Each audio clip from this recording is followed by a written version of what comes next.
My brother Julian had been stealing from me for months. When I finally confronted him, he just laughed. It was a cruel, dismissive sound that transported me right back to Thanksgiving, reminding me of the sheer humiliation I felt in front of 600 people at our community block party. My friends told me to let it go. Even a close friend, a respected doctor, advised me that family creates messy boundaries. But as I remembered the glass raised in my honor just last week, I realized something painful. To Julian, I wasn't an award-winning CFO. I wasn't the woman with a prestigious industry award sitting on her mahogany desk. To him, I was still just the girl who cleans houses my old college job to pay his tuition. To him, my feelings were invisible. The embarrassment of that realization didn't break me. It woke me up. My property manager said he couldn't be evicted. So I didn't argue. I just called my lawyer and set a trap they never saw coming. This is where the story truly begins. And you won't want to miss what happens. Make sure you're subscribed to see it through to the end. We're always curious. Where in the world are you all watching from today? Let us know in the comments. The cursor on my screen blinked, a steady rhythmic pulse of digital indifference. It was 1:15 a.m. on a Tuesday, and the blue light from my 3 widescreen monitors was the only thing illuminating my home office. Outside, rain lashed against the bay windows, a miserable percussion that matched the throbbing in my temples. I'd been working for 16 hours straight, fueled by peppermint tea and the sheer agonizing pressure of the fiscal year-end close. As a chief financial officer for a mid-sized logistics firm, the first quarter of the year wasn't just busy. It was a siege. My body ached, a deep, bone-weary exhaustion that had become my constant companion. I was in the middle of reconciling a complex corporate merger account when a notification popped up from my own bank. It was an automated fraud alert flagging a transfer I'd supposedly made an hour ago. That's impossible, I thought, my fingers freezing over the keyboard. I'd been chained to this desk since dinner. I clicked open my personal statement, my stomach tightening. It wasn't the first alert I'd gotten. Over the past few months, there had been a few, all for small, odd amounts that I had brushed off as subscription services I had forgotten to cancel or automated business expenses. I was meticulous with my company's billions, but in the fog of work, my own finances had been on autopilot. Now, seeing the $1,200 transfer stamped at 12:15 a.m., a chill snaked down my spine. I ran a filter. Transfers last 90 days. The list that populated the screen made my breath catch. Dozens of them. $200 here, $450 there, $300, amount small enough to fly under the radar of a busy professional. But when I highlighted the column, the total at the bottom of my screen stared back at me like an accusation. 2,400美元. My heart hammered against my ribs. This wasn't an oversight. This was theft. I scrolled through the transaction IDs, my mind racing. Then I saw it. A recipient code? A simple alphanumeric string I'd set up years ago as a shortcut. I knew it as well as my own name. It was the identifier for the joint savings account I shared with my younger brother Julian, an account I'd set up to help him build credit, which I was the sole contributor to.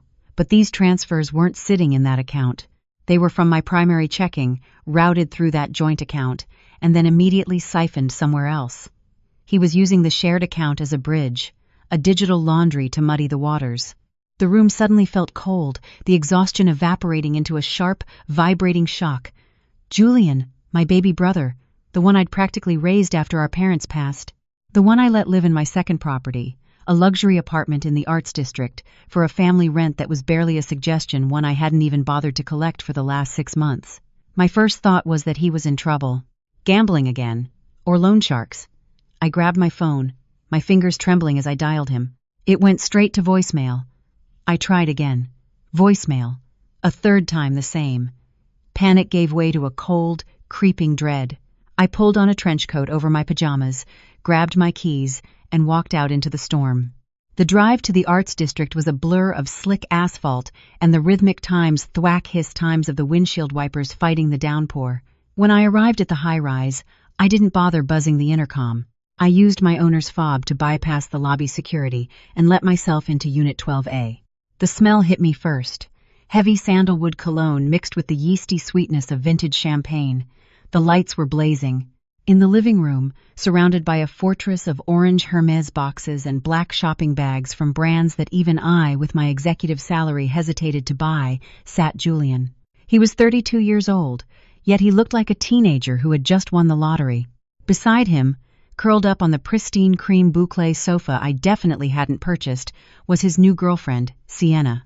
She was a lifestyle curator, whatever that meant on TikTok this week, and she was draped in a silk kimono, holding a crystal flute. "Elena," Julian said, not bothering to stand. He sounded annoyed, not concerned, his eyes barely leaving the TV screen. "It's like 0 inches the morning.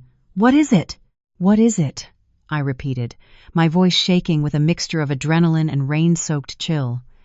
I held up my phone, the banking app glowing harsh and bright in the dim room. "You've stolen nearly $25,000 from me, Julian." "That's what it is." Sienna let out a little bored sigh, inspecting the rim of her glass. Julian's expression didn't shift into guilt or fear. He just looked at me, took a sip of his champagne, and set the glass down. Then, slowly, a smirk spread across his face, a look of casual, terrifying entitlement. "You always had enough to share, Elle," he said, his voice smooth. "What's the big deal? You act like rich people don't move money around all the time." I just stared at him, water dripping from the hem of my trench coat onto the plush rug. The betrayal was worse than the theft itself. The smirk that was what I couldn't get out of my head. It wasn't the impulsive act of a desperate man in trouble. It was the arrogance of someone who believes they are entitled to the fruit of your labor. Someone who believes you are a resource, not a relative. The apartment, once a symbol of my affection and support, now felt like a crime scene. "What's the big deal?" My voice was barely a whisper. I looked from Julian's smug face to Sienna, who was examining her gel manicure with profound disinterest. "Honestly, Elena," Sienna chimed in, her voice a lazy drawl, "you're a CFO. You probably generate that much revenue in a single morning meeting. Julian is launching a new brand. It takes capital to build a legacy. He's a CEO in the making. He needs to look the part." I was baffled. "What legacy?" "Julian, you told me you were working on a drop-shipping business. This is theft." "It's seed money, Elena!" Julian snapped, finally standing up. He was wearing a limited edition streetwear hoodie I recognized from a Hype Beast blog. It retailed for $900. He walked over to me, but not to apologize. It was a power move, crowding my personal space. "You're my sister. You're supposed to support me. Instead, you hoard all this money, all these properties. You treat me like I'm invisible until you need someone to look good in your family photos." "Invisible?" I felt a hysterical laugh bubble in my throat. "I work, Julian. I work 1 6-hour days. I earned this. The roof you're standing under, I earned that. The champagne in your glass, I earned that too." "Exactly," he said as if I'd made his point for him. "You have so much, and I have nothing. You're supposed to be family. Family helps each other." "This isn't help, Julian. This is a felony." He rolled his eyes, and the smirk returned, this time laced with pity. "Don't be so dramatic. It's just money. You'll make more." He put his arm around Sienna, pulling her close. "Now, if you don't mind, we were celebrating. You can see yourself out." I stood there for a long moment, frozen. The brother I knew, the one I'd taken to baseball games and helped with his algebra, was gone. In his place was this cold, preening stranger, shaped and hardened by the equally cold woman beside him. I turned without another word and walked out, the click of the heavy deadbolt locking behind me echoing in the empty hallway like a gunshot. I didn't sleep. I went home, sat at my desk, and drank cold peppermint tea as the sun came up, the rain finally subsiding. My initial shock was calcifying into a cold, hard rage. The exhaustion was gone, replaced by an adrenaline I hadn't felt in years. He was right about one thing. I was a CFO, and I was meticulous. At 9 a.m., on the dot, I called my property management company. I owned the Arts District condo, but I paid a firm to manage the building's day-to-day to keep a professional distance. "Rick, it's Elena," I said, my voice clipped. "I need you to start eviction proceedings for Unit 12A immediately." Rick, a senior manager at Pristine Concierge, was silent for a beat. 12A? That's your brother, isn't it? What's the cause?" "Non-payment of rent for starters," I said. But more importantly, I have documented proof of criminal activity. Theft. Oh, Rick said, his voice lowering. Okay, Elena, that's heavy. Let me look at the file. I heard him typing. Ah, here's the problem. You never had him sign a formal lease. It's all been a verbal month to month. Well, it's a family arrangement and he's been there for 4 years. Yes. What's the problem? The problem, Rick sighed, is that he's not a standard tenant. He's family with a long-established residency and a history of you forgiving rent. He has established tenant-at-will rights. We can't just evict him, not even for non-payment, without a very long formal process.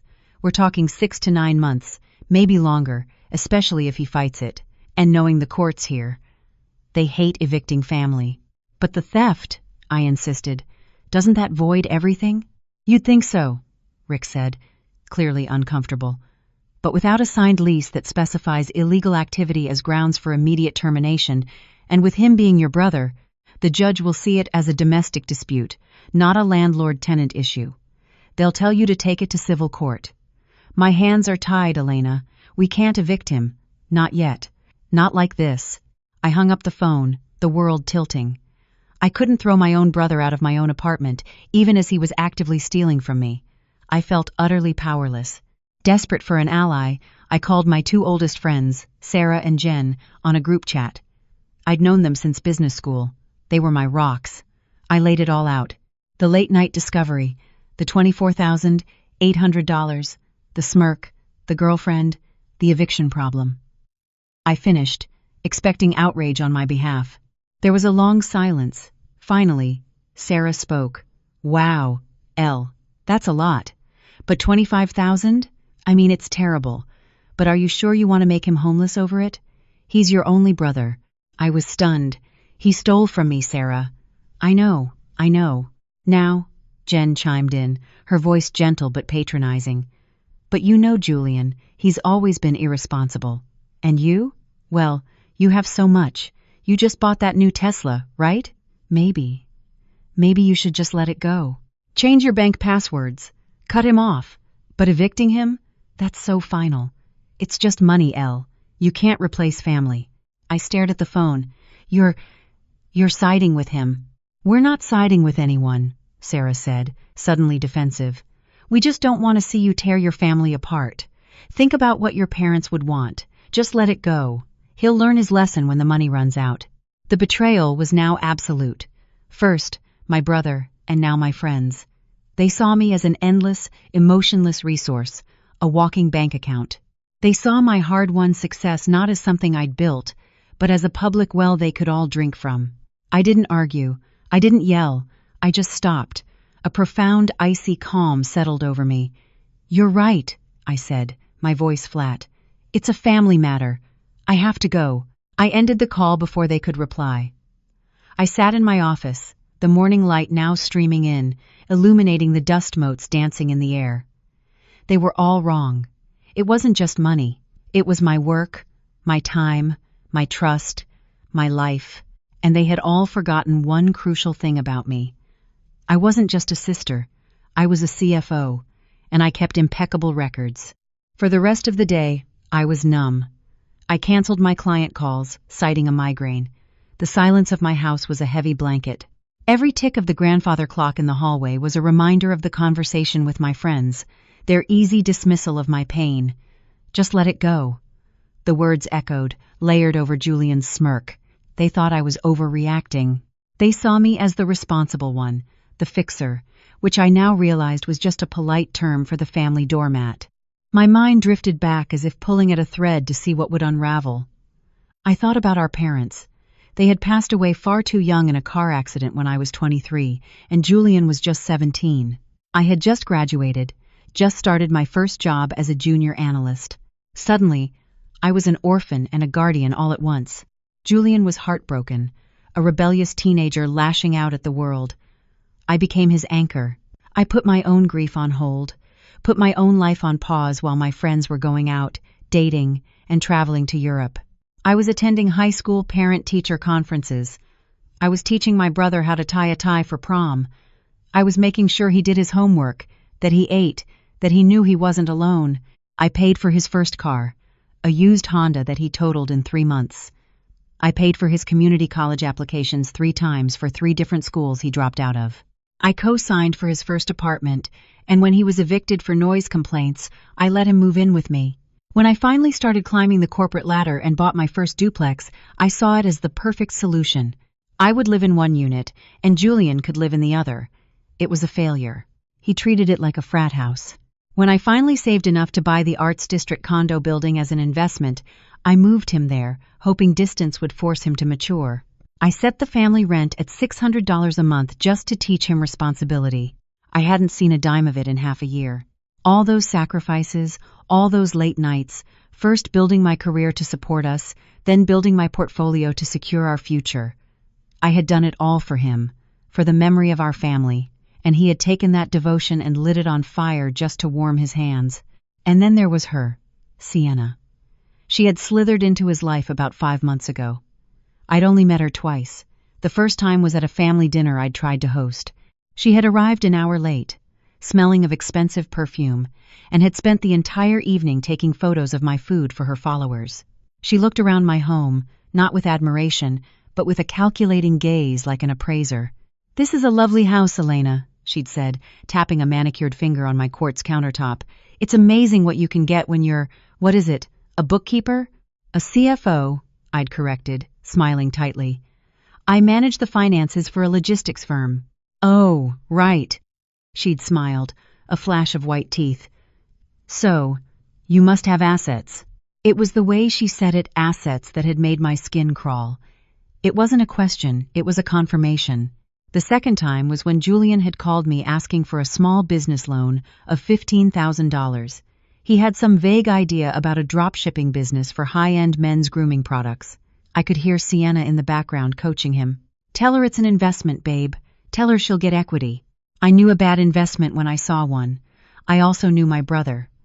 "Julian," I'd said firmly, "I'm not giving you $15,000, but I will sit down with you, help you draft a real business plan, and we can go over your projections. I'll help you do it the right way." "You know what, Elle?" he'd snapped, his voice suddenly cold. "Sienna was right. You don't want to see me succeed. You just want to control me." He hung up. Looking back, I realized that conversation was the turning point. That must have been when they decided that if I wouldn't give them the money, they would simply take it. She wasn't just his girlfriend. She was his co-conspirator. She was the one fanning the flames of his entitlement, validating his resentment, and pointing him like a weapon at the one person who had ever supported him, me. She saw me as a dragon sitting on a hoard of gold, and she'd convinced my brother he was the rightful heir. The numbness in my chest hardened. This wasn't just Julian being irresponsible. This wasn't a mistake. This was a calculated, malicious betrayal orchestrated by 2 people who saw my kindness as weakness. My friends were wrong. My parents wouldn't have wanted this. They wouldn't have wanted me to enable a thief to be a victim in my own life. They would have wanted me to be strong. I looked at the clock. 3:30 p.m. The fog of emotion was gone. My mind was sharp, clear, and cold. I picked up my phone. I didn't call my friends. I didn't call Julian. I scrolled through my contacts to see and press the name, Sterling and Associates. "How may I help you?" "Hello, Janet," I said, my voice steady for the first time all day. "It's Elena. I need to schedule an immediate urgent meeting with Mr. Sterling. It's regarding a trust and potential malfeasance." "Yes, I'll hold." Mr. Sterling was a man who embodied the concepts of billable hours and old-world gravitas. He was in his late 60s, with a shock of silver hair and a preference for bespoke 3-piece suits. He had been my parents' lawyer, and he was the one who had helped me navigate the probate court when I was 23. He was, to put it simply, a shark, and I was finally ready to let him hunt. I sat in his mahogany-paneled office the next morning, a thick binder in my lap. I had been up all night, but this time I wasn't processing quarterly reports for my company. I was auditing my own life. He smirked. "Mr. Sterling," I finished, after laying out the entire story. He smirked, and my friends told me to let it go. Mr. Sterling steepled his fingers, his face impassive. He hadn't interrupted me once. He just listened, his sharp gray eyes fixed on mine. "Elena," he said, his voice calm and resonant, First, let's establish facts. Your friends are fools. This is not a family squabble. This is grand larceny. Second, the property manager is correct that a traditional eviction is difficult. He leaned forward. Julian is not a traditional tenant, and you are not a traditional landlord. What do you mean? He tapped the binder I had brought. You're a CFO, Elena. You're organized. What did you bring me? Everything, I said, sliding it across the desk. I've run a full trace. He used the joint account as a pass-through. The money went to a new corporate account. I passed him the printout, registered to J&S Ventures LLC, Julian and Sienna. I pulled their incorporation documents, their public record. They list the condo, * My Times condo, as their official place of business. A small, thin smile touched Mr. Sterling's lips. Good. What else? They're not building a brand, they're funding a lifestyle. I've cross-referenced the debit card transactions from that LLC with Sienna's social media posts. She's meticulous about tagging. This $3,200 charge matches the deposit for a VIP table at a downtown club posted 2 weeks ago. This $5,000 charge a weekend at a luxury resort in Cabo. She posted a thank you to Julian for the surprise getaway. And these, I said, sliding over another sheet, are all from high-end boutiques on Rodeo Drive. She's been posting hauls of her new bags and shoes, thanking her amazing man for investing in her vision. He's not just stealing, Elena, Mr. Sterling said, looking over the pages. He's liquidating your assets, and she's advertising it. The sheer arrogance is breathtaking. So, what can we do? I asked, my voice tight. If I can't evict him and the police will call this a civil matter, what's left? That's where they've made their critical mistake, Mr. Sterling said. He stood and walked to a tall file cabinet. They, like your friends, have forgotten who you are. They think you're just sis. They've forgotten your professional designation, but more importantly, they've forgotten this. He pulled out a thick leather-bound portfolio and placed it on the desk. * The Rossi Family Revocable Trust, *. I vaguely remembered it. Our parents had set it up. After they passed, Mr. Sterling had helped me restructure it. My properties, including the Arts District building, weren't just in my name. They were the primary assets of the trust. Your parents were smart, Mr. Sterling said, opening the document. I was just the architect. You, Elena, are the sole trustee. Your brother Julian is a named beneficiary. He is entitled to certain benefits. Conditionally. Conditionally? Mr. Sterling put on his reading glasses and pointed to a paragraph. Article 4, Section 2B, the Bad Faith Clause, also known as a Times No Contest Times or Times in Terrorem Times Clause. It states, and I quote, should any named beneficiary commit a malicious act, including but not limited to fraud, theft, or vexatious litigation against the trust or the acting trustee. He paused, looking at me over his glasses. Go on, I whispered. Beneficiary shall be deemed to have acted in bad faith, and all their rights, titles, and interests associated with this trust shall be immediately and irrevocably forfeited. My breath caught. What does that mean? In plain English. It means, Mr. Sterling said, a distinct note of satisfaction in his voice, that Julian thinks he's a tenant in his sister's apartment. He is not. He is a beneficiary residing in a trust asset, a privilege granted by the trustee. By stealing from you, the trustee, he hasn't just broken the law, he has violated the trust. He has triggered Article 4. He closed the heavy binder with a soft thud. He doesn't own half the apartment. He doesn't have tenant-at-will rights. He has nothing. The moment he stole that first dollar, he forfeited his entire stake in your parents' legacy. A wave of dizziness hit me, a strange mix of vindication and profound sadness. This was the clever trap I had been looking for. It wasn't even a trap I had set. It was one my parents had, as if they knew all those years ago what their son was capable of. So, what's our next move? I asked. We don't go to landlord-tenant court. We don't go to the police yet. We call a formal meeting of the trust. He picked up his phone. Janet, please get a forensic accountant on the line. I need a certified audit of Miss Elena's accounts, stat. And then, please draft a formal summons for Mr. Julian and his business partner, Miss Sienna. I'd like to invite them for a meeting to discuss the future of J&S Ventures. For the first time in days, I let myself breathe. The shift was complete. I was no longer a victim.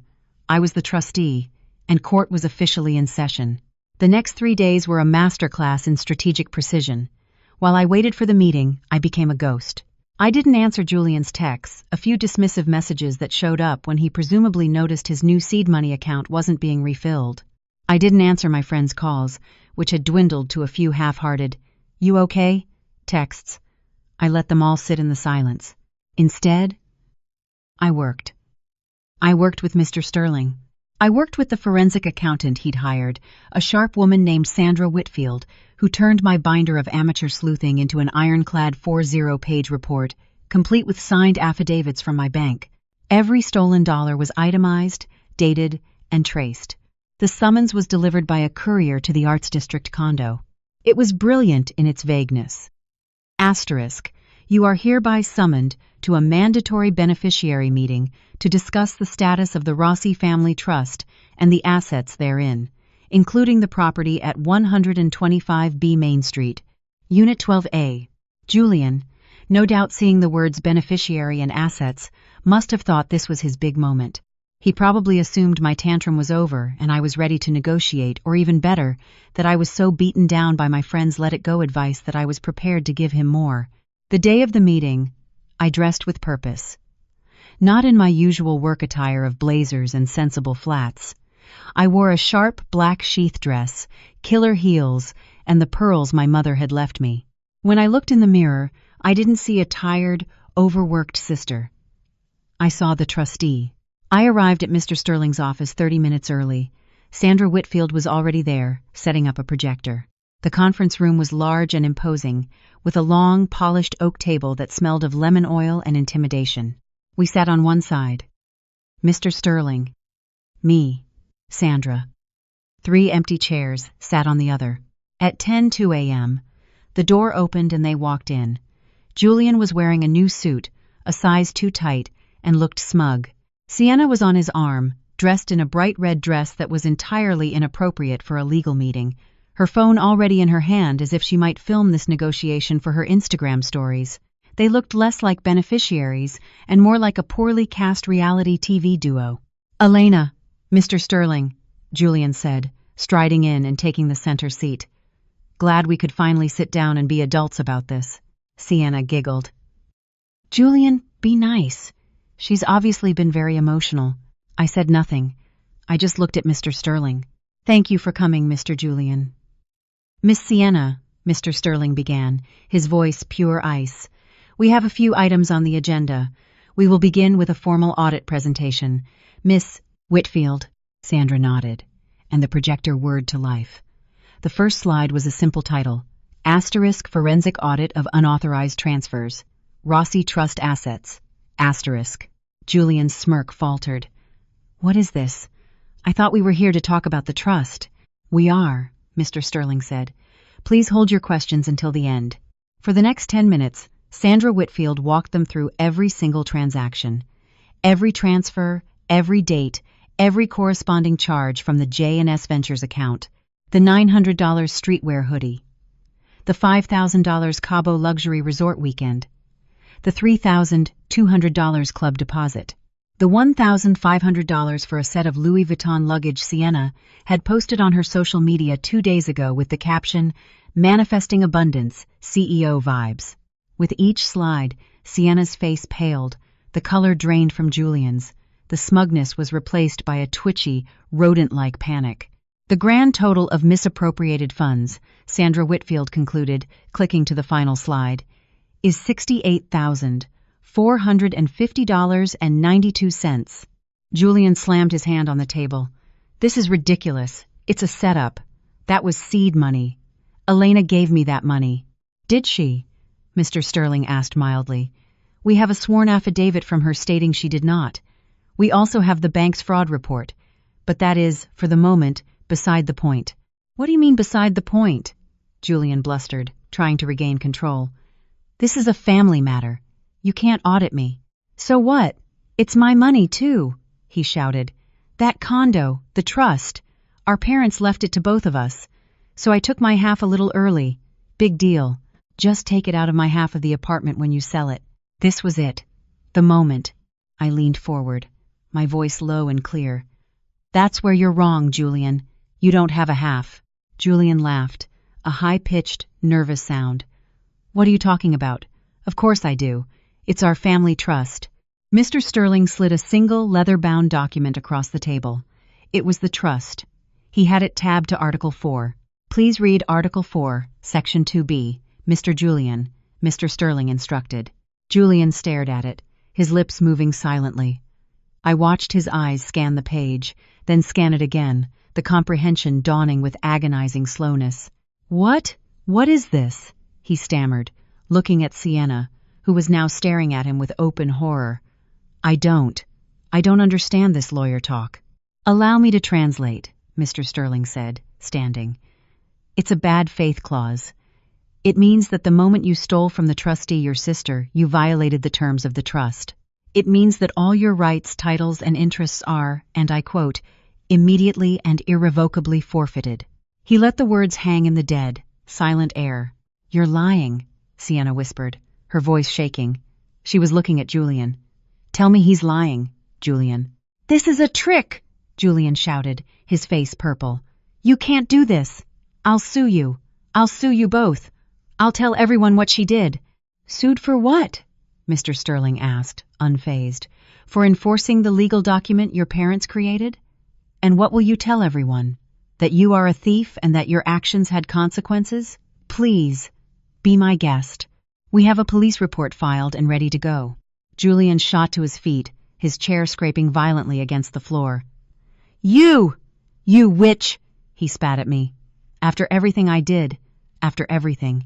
No, wait, he was sputtering. You're bluffing. This isn't real. It is very real, Mr. Julian, Mr. Sterling said. You are no longer a beneficiary of the Rossi Family Trust. You are no longer entitled to any of its assets. Which brings us to our final point. He nodded to me. I reached into my briefcase and pulled out a single envelope. I slid it across the table. As you are no longer a beneficiary, I said, my voice as cold and hard as steel, you are no longer a resident. You are a trespasser. That is a formal summary eviction notice. You have 24 hours to vacate my property. The explosion was immediate. It wasn't the articulate rage of a wronged man. It was the incoherent screeching tantrum of a child who'd had his favorite toy taken away. 24 hours? Julian shrieked, his face a blotchy red. You can't do that. I have rights. I'll call the police. I'll call Rick at Pristine Concierge. He said you couldn't evict me. He was right, I said calmly. Your sister couldn't evict you under tenant law. But I am not your sister right now. I am the trustee. And the trustee has a legal and fiduciary duty to remove a hostile entity from a trust asset. You are a hostile entity, Julian. The police have already been notified. A copy of this eviction order, signed by a judge this morning, is being posted on your door as we speak. If you are not out by 10 a.m., tomorrow, you will be removed for trespassing. Sienna, who had been frozen, finally snapped. But her anger wasn't directed at me. It was aimed at Julian. You idiot, she hissed, grabbing her purse. You told me you owned half. You told me she was just a glorified bookkeeper. You didn't tell me it was all in some trust. You didn't tell me she could cut you out. Babe, wait, Julian stammered, his panic escalating as his primary ally turned on him. She's bluffing. We can fight this. Fight it with what, Julian? Sienna shot back, her voice dripping with contempt. The money's gone. That last spa weekend, that was it. You said she'd just refill the account. You said she always lets it go. He had no answer. Sienna looked at me, then at Mr. Sterling, then back at the audit on the screen. The calculation in her eyes was chilling. She was cutting her losses. I had nothing to do with this, she said, her voice suddenly small and shaky. A performance for our benefit. He told me it was his inheritance. He lied to me. She ran out of the room. Not a single backwards glance at the man she'd been calling her king just days before. Julian stared at the empty doorway, his entire world having evaporated in under 15 minutes. The fight went out of him like air from a balloon. He slumped back into the chair, a 32-year-old man who looked, for the first time, truly pathetic. Elle, he whispered, using the childhood name I hadn't heard in years. Elle, please. I messed up. I know, but don't do this. I'll have nowhere to go. I'll be homeless. You can't. I looked at him, feeling nothing. The deep well of sisterly affection I had nursed for decades had finally, decisively, run dry. The Elle he was appealing to was the 3-year-old girl who had sacrificed everything for him. She was gone. In her place was a 9-year-old CFO who was done being a doormat. No, Julian, I said, gathering my files. You did this. You made your choice when you took that first dollar. You confirmed it when you smirked. You can't steal a person's roof and then ask them for shelter. But the money, he pleaded, his eyes wide. The $68,000? I don't have it. I can't pay it back. Please, Elle, just let it go. We can forget all this. I'll get a job. I promise. That, Mr. Sterling interjected, stepping forward, is what we're here to discuss. He placed another document in front of Julian. This is a civil suit. We are suing you and J&S Ventures for the full $68,450.92 plus legal fees. We have already placed a lien on all known assets. Assets? What assets? I have nothing. You have a new $900 hoodie, I said. You have a new sofa. You have an incorporated LLC. And your ex-partner, I continued, has about $15,000 worth of new bags, shoes, and luggage, all purchased with stolen funds. We will own those as well. Julian's head dropped into his hands. You're going to sue Sienna too? We are suing for the return of stolen property, Mr. Sterling clarified. Whoever is in possession of that property is irrelevant. You can, of course, choose to fight this in court, but Miss Whitfield's audit is ironclad, and with the police report for the theft, a judge will not be sympathetic. Or, Julian looked up, a desperate, tiny flicker of hope in his eyes. Or what? Or you can sign this, Mr. Sterling said, sliding a final paper over. A confession of judgment. You admit to the debt in full. You agree to a wage garnishment plan to be determined by the court for the rest of your life or until the debt is paid. In exchange, we will recommend to the district attorney that they not pursue criminal charges. You'll have a civil judgment against you, which will destroy your credit, but you will likely stay out of jail. And, I added, you will sign a permanent restraining order agreeing to never contact me, my business, or my friends again. Your friends? He scoffed, even in his defeat. They told you to let this go. They did, I said, and I'm handling that, but this order will ensure you can't go crying to them, trying to use them to get to me. It's over, Julian, all of it. He stared at the paper. Jail or a lifetime of debt, eviction or a criminal record. These were the only choices left. He had pushed me and pushed me, assuming the well of my forgiveness was bottomless. He had just hit the bottom. He reached for the pen, his hand shaking so badly he could barely hold it. You always were the cold-hearted one, Elle, he whispered. A final, pathetic attempt to wound me.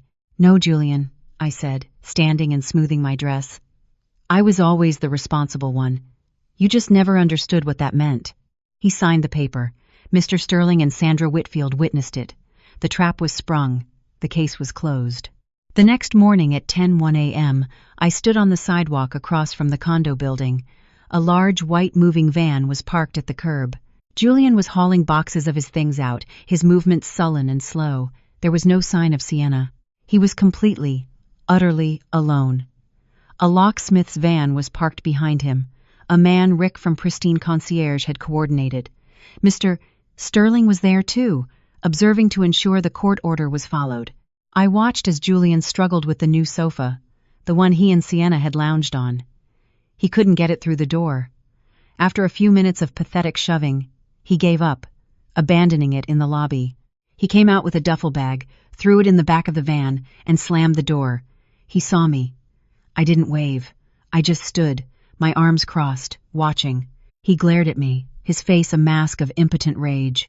He got in the van and peeled out, running a red light as he sped away. It was over. I should have felt triumphant. Instead, I just felt empty. I had won, but I had lost my brother. That evening, I received a group text from Sarah and Jen. Asterisk. Hey Elle, We're all at the bistro. Where are you? We miss you. Let's talk this Julian thing out. Drinks on us! Asterisk.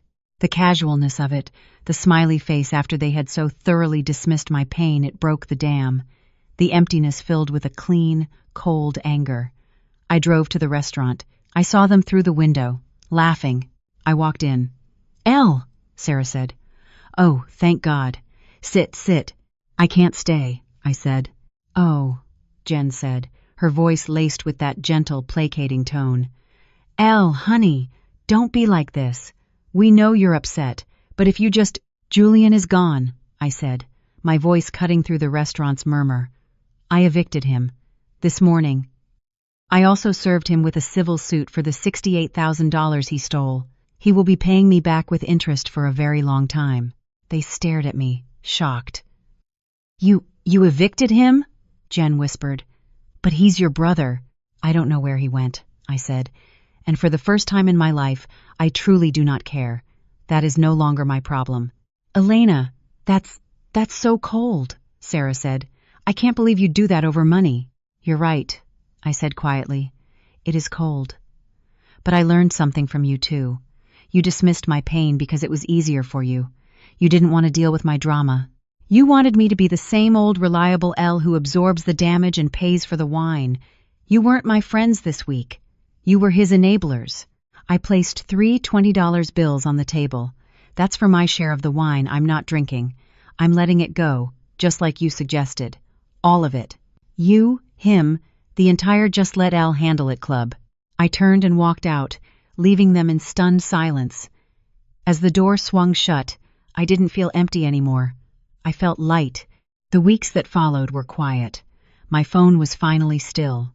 I dove back into my work, but it felt different. I wasn't working to support anyone anymore. I was just working for me. I finished the quarter with a clarity I hadn't had in years. I took the $5,000 I'd been saving for Julian's next business idea and booked a flight to Maui, a solo trip I'd put off for a decade. Mr. Sterling handled the fallout. Sienna disappeared, likely moving on to her next victim. Julian found a job at a call center. The garnishment will begin with his first paycheck, Mr. Sterling reported a month later. At the court-mandated rate, you will be repaid in, approximately 28 years. I laughed. A real, actual laugh. As for Sarah and Jen, I blocked their numbers. The condo, now cleaned and repainted, felt new. I stood in the empty living room, the late afternoon sun streaming in. It smelled like fresh paint and possibility. That evening, I was packing for my trip when my phone rang. An unknown number. Hello? Elle. The voice was rough. It was Julian. You are in violation of a court order, Julian, I said flatly. Wait, please, he yelled, desperate. I'm sorry. Okay? I'm so sorry. I lost everything. Sienna's gone. The job sucks. I'm living in this tiny room. Please, sis, can't we just go back? I thought of the stolen money. I thought of the smirk. I thought of the 28 years of garnishment he had ahead of him.